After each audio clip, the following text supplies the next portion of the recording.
চাকমা তাই জিরানিয়া নগর পঞ্চায়েতের চেয়ারম্যান মোজাল রতন কুমার দাস মহোদয়। এবারে চারা গাছে জল সিঞ্চন। হে অঙ্কুরিত চারা, তোমায় দিলাম জল সিঞ্চন, হয়ে উঠো মুখির তুমি সবুজের সমারোহে।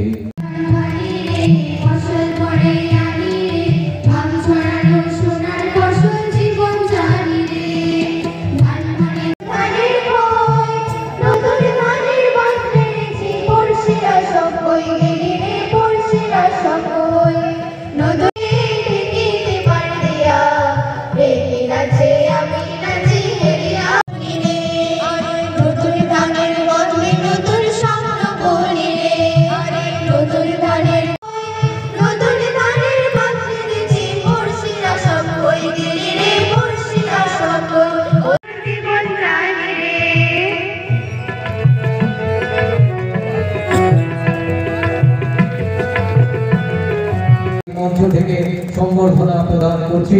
আমাদের আজকের অনুষ্ঠানের উদ্বোধক মাননীয় মন্ত্রী শ্রী রতনলাল নাথ মহোদয় ওনাকে সম্বর্ধিত করলেন। আমরা দেখলাম মাননীয় মন্ত্রী মহোদয় ওনার পদস্পর্শ করে আশীর্বাদ গ্রহণ করলেন।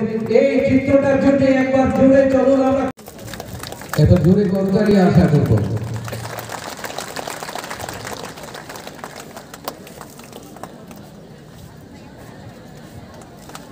অন্নদাতাদের আমরা সম্বর্ধিত করছি এবং নিজেরা গর্ববোধ করছি।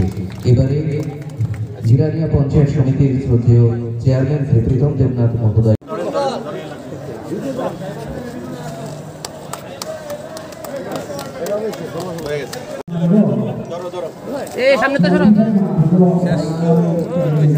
ছবিটা হয়েছে না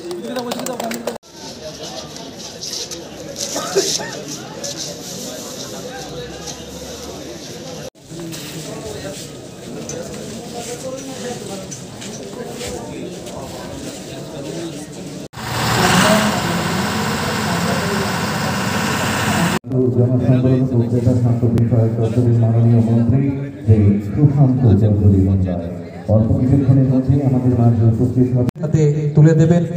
তো KSY প্রকল্পে স্যাংশন মেমো সম্মানিত সুব্রত রায়, মৌলি দেববর্মা, আব্দুল হাকিম বিভিন্ন প্রকল্পে স্যাংশন মেমো যাদের হাতে তুলে দেওয়া হবে। 51টা পিপিসি প্যাডি প্রকিউরমেন্ট সেন্টার সারা রাজ্যে এবার কৃষকদের কাছ থেকে ধান ক্রয় করবে এবং আজ থেকে তার শুভ সূচনা আমরা করছি। কেন্দ্রীয়ভাবে এই কর্মসূচি আমরা মাধববাড়ি থেকে শুরু করলাম মাননীয় কৃষিমন্ত্রীর উপস্থিতিতে। আগামী প্রায় 1 মাস ব্যাপী সারা রাজ্যে এই ধান ক্রয়ের যে কর্মসূচি সেটা ধারাবাহিকভাবে চলবে। আজ সারা রাজ্যে বিভিন্ন জায়গায় ধান প্রক্রিয়া শুরু হয়েছে এবং আগামী 1 মাস ব্যাপী যে ধান সেখানে ক্রয় চলবে, আমরা এবারকার লক্ষ্যমাত্রা রেখেছি 21,000 MT মেট্রিক টন। কারণ আপনারা জানেন যে বন্যার কবলে সারা রাজ্যে এবারকার কৃষকদের একটা ব্যাপক ক্ষয়ক্ষতি হয়েছে। বিশেষ করে কৃষক অংশের সমাজ যারা কৃষিকাজের উপর নিজের জীবন জীবিকা তাদের নির্বাহ সেখানে করতে হয়। একটা বিশাল অংশের কৃষক তারা ভয়াবহ বন্যার কবলে গত অগাস্ট মাসে সেখানে পড়ে এবং তার থেকে পরিত্রাণ পাওয়ার জন্য কৃষি দপ্তর থেকে তাদেরকে যথেষ্ট সহযোগিতারও হাত বাড়িয়ে দেওয়া হয়েছে বন্যা পরবর্তী পরিস্থিতিতে। আমরা দপ্তর, কৃষি দপ্তর এবং খাদ্য দপ্তর মিলে যৌথভাবে সিদ্ধান্ত গ্রহণ করেছি যে এবারকার যে ধান, অনেকেই বলেছিলেন যে ধান হবে না, কিন্তু আমি আন্তরিকভাবে ধন্যবাদ জানাবো কৃষি দপ্তর ডাইরেক্টর এবং তাদের আধিকারিকদের এবং আমার খাদ্য দপ্তরের আধিকারিকদের যে প্রতিটি মহকুমার সঙ্গে, প্রতিটি পঞ্চায়েত সমিতির সঙ্গে, প্রতিটি বিডিওর সঙ্গে এবং প্রতিটি SDM এর সঙ্গে ভিডিও কনফারেন্সিং এর মাধ্যমে আমরা প্রত্যেক জেলা থেকে প্রত্যেক মহকুমা থেকে টার্গেট এনেছি যে এবারকার মরশুমে আমরা কতটুকু ধান ক্রয় করতে পারবো এবং প্রত্যেকে আত্মবিশ্বাসের সুরে আমাদেরকে বলেছেন যে গত সিজনে যেটা হয়েছে তার থেকে বেশি এবার আমাদেরকে সেখানে টার্গেট দেওয়া হয়েছে। 21,000-এর উপর বেশি মেট্রিক টন আমাদের ধানের ক্রয়ের সেখানে লক্ষ্যমাত্রা ধার্য করা হয়েছে। এটা বন্যা পরিস্থিতিতে পরবর্তী পরিস্থিতিতে আমাদের কাছে একটা বিশাল টার্গেট বলে আমি মনে করি। এবং 23 টাকা মূল্যে আপনারা জানেন যে প্রতি বছর যে এমএসপি রেট কেন্দ্রীয় সরকার দ্বারা সেখানে বৃদ্ধি করা হয়। গত বছর ছিল 21 টাকা 83 পয়সা, আজকে সেটা 23 টাকা হয়েছে, আগামী দিনে সেটা আরো বাড়বে। এবং আমরা দ্ব্যর্থহীন ভাষায় সেটা বারবার ঘোষণা দিই, যতদিন আমাদের সরকার আছে ত্রিপুরা রাজ্যে এবং ভারতবর্ষে আমাদের কৃষকদের কাছ থেকে এই প্যাডি প্রকিউরমেন্ট ধান ক্রয়ের যে আমাদের পরিকল্পনা এবং যে স্কিম সেটা চলতে থাকবে, সেটা কখনো বন্ধ হবে না, সেটা কখনো বন্ধ হবে না যতদিন আমাদের সরকার এই রাজ্যে এবং আমাদের মোদীজির নেতৃত্বে ভারতবর্ষে শাসন করছে বন্ধুরা। অথচ আমরা দেখেছি যে বিগত দিনে 18 সালের আগে যখন অন্য সরকার ছিল, কৃষকদের কাছ থেকে ধান ক্রয় করার জন্য আমাদের যিনি আজকে কৃষি মন্ত্রী বিরোধী দলনেতা ছিলেন বা বিরোধী দলের বিধায়ক ছিলেন, বিধানসভার ভেতরে বারবার বলতেন, বিধানসভার বাইরে আমরা বলতাম যে কৃষকদের কাছ থেকে সহায়ক মূল্যে ধান ক্রয় করতে হবে। আমরা কি দেখতাম? ঝান্ডা হাতে নিয়ে ওই শাসক দলের নেতৃত্বরা কর্মীরা রাস্তায় মাঠঘাট গরম করত, কি বলতো? কেন্দ্রীয় সরকার বঞ্চনা করছে, তাই আমরা কিনতে পারছি না, কেন্দ্রীয় সরকারকে সিদ্ধান্ত গ্রহণ করতে হবে, কেন্দ্রীয় সরকার ধান ক্রয় করবে। বন্ধুরা, আমার প্রশ্ন, যারা কৃষক সমাজ আছে, সাধারণ জনগণ আছে, আমরা বারবারই বলি যখন ধান ক্রয়ের সূচনা হয় প্রতিবার আমি বছরে দুবারই মাতব্বাড়ি টার্মিনাসে এসে নিজ হাতে ধান ক্রয়ের সূচনা করি, কারণ এই ধান ক্রয় আমাদের কাছে খুবই গুরুত্বপূর্ণ, অন্য কারোর কাছে না থাকলে। কারণ আমরা চাই কৃষকদের আয় দ্বিগুণ হবে, আমরা চাই কৃষকদের অর্থনৈতিক বুনিয়াদ শক্তিশালী হবে, আমরা চাই গরিব অংশের মানুষের অর্থনৈতিক বুনিয়াদ শক্তিশালী হবে। আমাদের দল থেকে যখন দাবি করা হতো, তদানীন্তন সরকার বলতো কেন্দ্রীয় সরকার দেয় না, কেন্দ্রীয় সরকার ধান ক্রয় করছে না। আমরা কি করে করলাম? তবে রাজ্য সরকার আমাদের গঠিত হওয়ার পর আমরা এই বৈপ্লবিক সিদ্ধান্ত, যুগান্তকারী সিদ্ধান্ত আমরা কি করে গ্রহণ করলাম? আমাদের সরকারের নেতৃত্বে, আমাদের তদানীন্তন মুখ্যমন্ত্রীর নেতৃত্বে, আমাদের মন্ত্রীদের নেতৃত্বে। কারণ কেন্দ্রীয় সরকার বলেছে, আগের বিধানসভা সেশনে বিরোধী দলনেতা যিনি রয়েছেন উনিও মানুষকে বিভ্রান্ত করতে চেয়েছিলেন যে কেন্দ্রীয় সরকার দেয়নি তাই আমরা করতে পারিনি।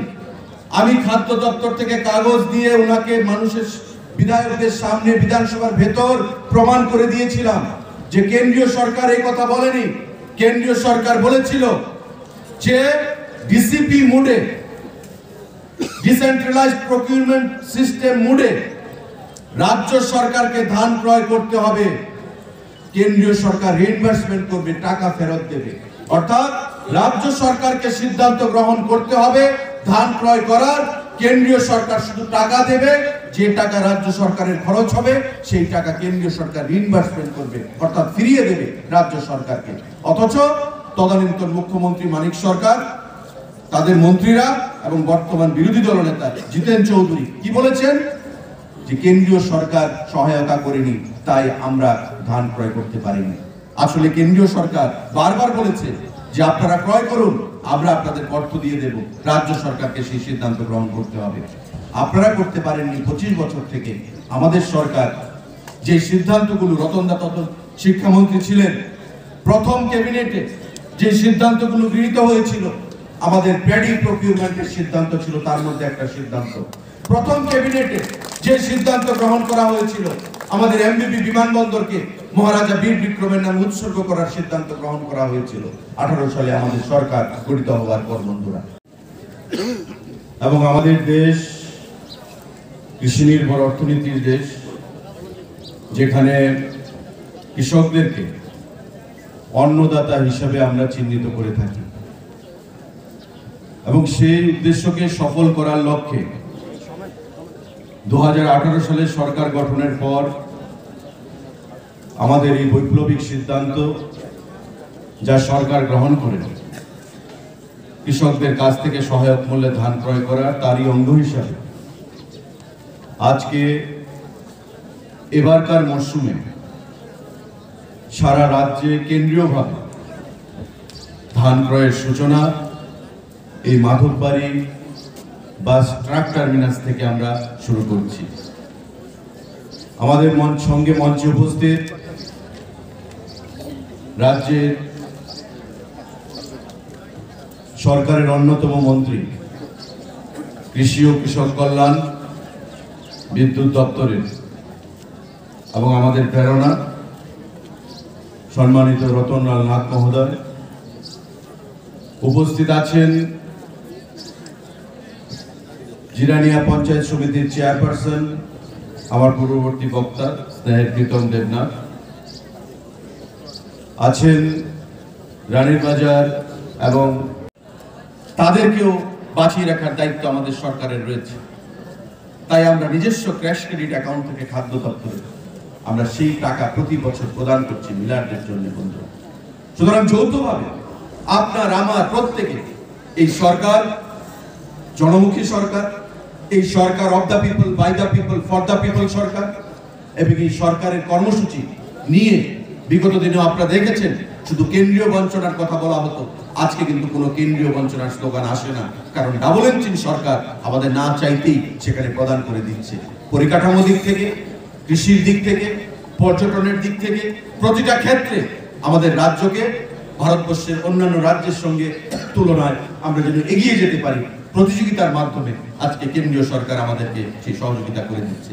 আজকের এই সুন্দর দিনে আমি আপনাদের প্রত্যেককে সাধুবাদ জানাবো, ধন্যবাদ জানাবো, এবং আজকে খাদ্য দপ্তর, কৃষি দপ্তরকে যৌথভাবে এই কর্মসূচি আয়োজন করার জন্য অনেক অনেক ধন্যবাদ জানিয়ে এবারকার প্যাডি প্রকিউরমেন্টের যে সূচনা হলো, আজ থেকে মাননীয় কৃষিমন্ত্রী এবং আমাদের হাত ধরে আজকের দিনে তার সফলতা কামনা করে আগামী দিনে আমাদের লক্ষ্যমাত্রায় আমরা পৌঁছতে পারবো এই আশা রেখে আমি আমার সংক্ষিপ্ত বক্তব্য এখানে শেষ করছি। সবাইকে নমস্কার জানাচ্ছি। জয় হিন্দ, ভারত মাতা কি জয়। তাদেরকেও বাঁচিয়ে রাখার দায়িত্ব আমাদের সরকারের রয়েছে। তাই আমরা নিজস্ব ক্র্যাশ ক্রেডিট অ্যাকাউন্ট থেকে খাদ্য দপ্তরে আমরা সেই টাকা প্রতি বছর প্রদান করছি মিলারদের জন্য বন্ধু। সুতরাং যৌথভাবে আপনার আমার প্রত্যেকে এই সরকার জনমুখী সরকার, এই সরকার of the people, by the people, for the people সরকার, এবং এই সরকারের কর্মসূচি নিয়ে বিগত দিনেও আপনারা দেখেছেন শুধু কেন্দ্রীয় বঞ্চনার কথা বলা হতো, আজকে কিন্তু কোনো কেন্দ্রীয় বঞ্চনার স্লোগান আসে না, কারণ ডাবল ইঞ্জিন সরকার আমাদের না চাইতেই সেখানে প্রদান করে দিচ্ছে। পরিকাঠামো দিক থেকে, কৃষির দিক থেকে, পর্যটনের দিক থেকে, প্রতিটা ক্ষেত্রে আমাদের রাজ্যকে ভারতবর্ষের অন্যান্য রাজ্যের সঙ্গে তুলনায় আমরা যেন এগিয়ে যেতে পারি, প্রতিযোগিতার মাধ্যমে আজকে কেন্দ্রীয় সরকার আমাদেরকে সেই সহযোগিতা করে দিচ্ছে। আজকের এই সুন্দর দিনে আমি আপনাদের প্রত্যেকে সাধুবাদ জানাবো, ধন্যবাদ জানাবো, এবং আজকে খাদ্য দপ্তর, কৃষি দপ্তরকে যৌথভাবে এই কর্মসূচি আয়োজন করার জন্য অনেক অনেক ধন্যবাদ জানিয়ে এবারকার প্যাডি প্রকিউরমেন্টের যে সূচনা হলো, আজ থেকে মাননীয় কৃষিমন্ত্রী এবং আমাদের হাত ধরে আজকের দিনে তার সফলতা কামনা করে আগামী দিনে আমাদের লক্ষ্যমাত্রায় আমরা পৌঁছতে পারবো এই আশা রেখে আমি আমার সংক্ষিপ্ত বক্তব্য এখানে শেষ করছি। সবাইকে নমস্কার জানাচ্ছি। জয় হিন্দ, ভারত মাতা কি জয়। শুনেছেন আজকের অনুষ্ঠানটা কিসের জন্য? আমাদের দেশের প্রধানমন্ত্রী সবচেয়ে বেশি গুরুত্ব দেয় চারটি বিষয়ের উপর: কৃষক, গরিব, মহিলা এবং যুবক। উনি মনে করে এদেরকে যদি আত্মনির্ভর করানো যায় তাহলে এক ভারত শ্রেষ্ঠ ভারত হবে। এগুলো প্রধানমন্ত্রীর লাইন। এবং সবচেয়ে বেশি গুরুত্ব দিচ্ছে কৃষকদের, এবং কৃষকদের আয় বৃদ্ধি করতে হবে। আপনারা জানেন, একটু আগে বলেছি, প্রধানমন্ত্রী কৃষক সম্মান নিধি, কৃষকদের যাতে আয় হয় এই জন্য দেশের প্রধানমন্ত্রী কৃষক সম্মান নিধি করেছেন। এবং এই পর্যন্ত সারা দেশে আমাদের রাজ্যে বিশেষ করে 2,76,000 কৃষক কত টাকা পেয়েছে? 790 কোটি। আমাদের রাজ্যে 18 কিস্তিতে, সামনে আসছে আবার 19 কিস্তি। 2,76,000 কৃষক 790 কোটি টাকা পেয়েছে আমাদের রাজ্যে। কৃষকদের সাহায্যের জন্য কি করি? আমরা সহায়ক মূল্যে ধান ক্রয় করি, যেটা আজকে মার্কেটে, এই জিরানিয়া মার্কেটে ধানের দাম কত? 1 মণ ধানের দাম, আমরা কুইন্টাল বললে অসুবিধা হতে পারে, 1 মণ ধানের দাম 700 টাকা। 1 কেজি ধানের দাম 18 বা 19 টাকা ম্যাক্সিমাম। খাদ্য দপ্তর কি করছে?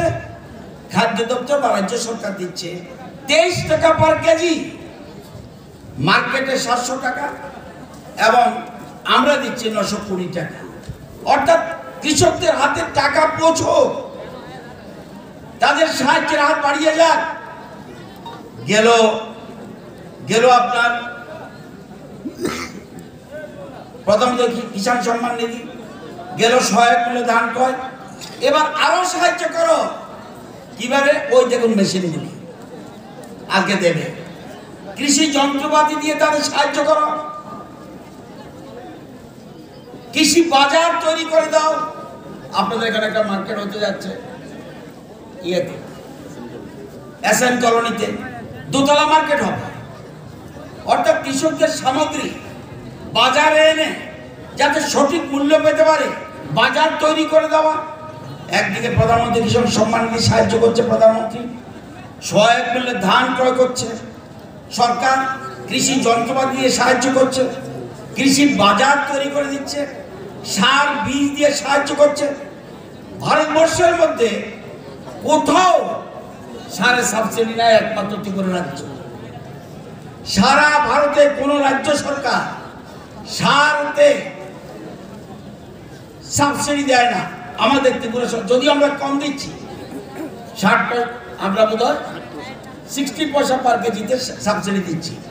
সার বীজ দিয়ে সাহায্য করো, কৃষি ঋণ দেওয়া।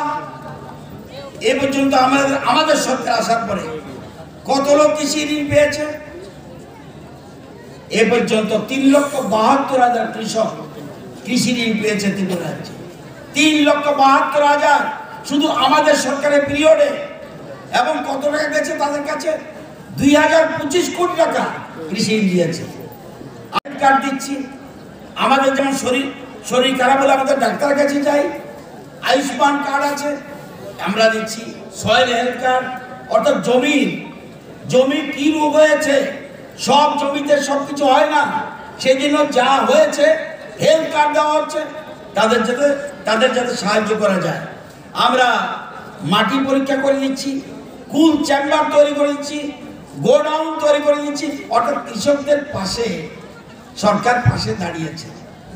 আপনারা জানেন গ্রাম গরিব কৃষক আমাদের সবচেয়ে বেশি প্রায়োরিটি সেক্টর, এবং কৃষক হলো আমাদের অন্নদাতা। এটা কিন্তু ভুললে চলবে না, এখানে বিরাট সংখ্যক কৃষক রয়েছে।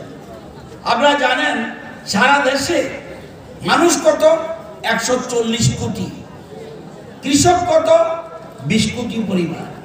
20 কোটি পরিবার যদি স্ট্রাইক করে, আপনি খাবেন কি? আমাদের রাজ্যে 42 লক্ষ লোক, কৃষক কত? 3,72,000। 3,72,000 মানুষ আপনার খাদ্য যোগান দিচ্ছে। সুতরাং প্রধানমন্ত্রী সেই জন্য সবচেয়ে বেশি গুরুত্ব দিচ্ছে কৃষকদের। এখানে যারা আছেন, এখানে পাচ্ছেন, একটু হাত উঠান তো দেখি। সবাই না দেখাও না, কেন ফ্রি চাল পাচ্ছে? কারা কারা এই সরকার আসার পরে কারা কারা সরকারি ঘর পেয়েছেন? হাত তুলুন তো দেখি। এতদিন হলো না কেন? এতদিন হলো না কেন? আমি যখন ছোট ছিলাম তখন আগে প্রধানমন্ত্রীরা চাল গমের জন্য বিদেশে যেত। যারা বয়স্ক মানুষ তারা বলতে পারবে, ওই বুড়ো করতে যে ঠিক দিয়ে রেখেছে উনি বলতে পারবে। দপ্তরের পয়সা দিয়ে মিলিং করছে। এই যে বলছে, আমি কতবার বলেছি, আমি না শুধু বলতে, বিরোধী দল এমএলএরা বারবার বলতো বিধানসভায় যে তুমি ধান কিনো, কৃষকরা চাষ করবে না, চাষ ছেড়ে দেবে। কেন? উপযুক্ত দাম পাচ্ছে না, এই জন্য সহায়ক মূল্যে আমরা ধান কিনছি। এবং যেটা বলছে কারেক্ট, প্রথম মিটিংয়ে এই সরকার আসার পরে প্রথম মিটিংয়ে সিদ্ধান্ত, ক্যাবিনেটের সিদ্ধান্ত হচ্ছে ধান আমরা ক্রয় করব। আজকে এই জিনিসগুলি ভাবতে হবে। তো আপনারা জানেন যে কৃষিতে বাজেট কত ছিল আগে? বামেদের সময় বাজেট ছিল 330 কোটি। এখন বাজেট কত? 539 কোটি। আগে কৃষকদের আয় কত ছিল? মাসে 6,580 টাকা। এখন কৃষকদের মাসিক আয় কত? 13,590 টাকা। ওই যে আয় বাড়ানো, শুধু আয় বাড়ানো। এই আয় বাড়ানোর জন্য মূল প্রোগ্রাম আজকে সহায়ক মূল্যে ধান কৃষকদের আয় বাড়ে, তাহলে আমরা এক ত্রিপুরা শ্রেষ্ঠ ত্রিপুরা করতে পারবো। আপনারা জানেন যে আপনাদের এই জিরানিয়া মহকুমায় আপনারা কত লোক? 2,64,000 লোক। আপনারা এই জিরানিয়া আপনারা কত ধান, আপনাদের চাল খাওয়ানো লাগে কত কেজি? 38,500 মেট্রিক টন আমাদের ধান লাগে। আপনারা কত উৎপাদন করছেন? আপনারা করছেন 18,300 মেট্রিক টন। তাই ফুড ডিপার্টমেন্ট যদি বলে আমি রেশন দিতাম না, উপাস খেয়ে মরবেন নি। এই জন্য আত্মনির্ভর হতে আপনাদের লোক যা, যদিও আপনাদের এখানে অনেক পরিযায়ী শ্রমিক আছে, অনেক বিরাট সংখ্যক, এই জন্য সংখ্যাটা আপনাদের বেশি। বাইরের লোক আছে এখানে, স্থায়ী মানুষ ছাড়াও বাইরের লোক বিরাট সংখ্যক আছে। তো আমি বারবার বলছি যে আত্মনির্ভর হতে হবে, এটাকে মাথায় রাখতে হবে। এবং আমাদের সরকার সব রকম আপনাদের কৃষকের বিমা পর্যন্ত আমরা করে দিচ্ছি। আমরা ফ্লাডের পরে বেশি দিতে পারিনি সাহায্য, পাশে দাঁড়িয়েছি, সাহায্য করেছি। আবার এর মধ্যে আমরা 52 কোটি টাকা এর মধ্যে আসবে কৃষকরা। আবার এটা আমরা যারা কৃষিকাজের সাথে যুক্ত, যাদের ক্ষতি হয়েছে আমরা সাহায্য করেছি, তাদের কাছেও একটা ভালো অ্যামাউন্ট আপনাদের পৌঁছে যাবে কিছুদিনের মধ্যে। এটা আমরা আপনাদের জানাবো। আপনারা জানেন যে সব ধরনের সাহায্য আমাদের সরকার করছে। আজকে কারা গরু দিয়ে হাল চাষ করেন? একটু হাত উঠান তো দেখি। ওই একজন বোধহয় পাইছে, এই 1,000 মানুষ 1,500 মানুষের মধ্যে একজন হাত উঠাইছে। দেখছেন, এটাই পরিবর্তন। আজকে মানুষ সব ধরনের সাহায্যের জন্য জমি তৈরি করবেন, ট্রাক্টর দিচ্ছি, পাওয়ার টিলার দিচ্ছি।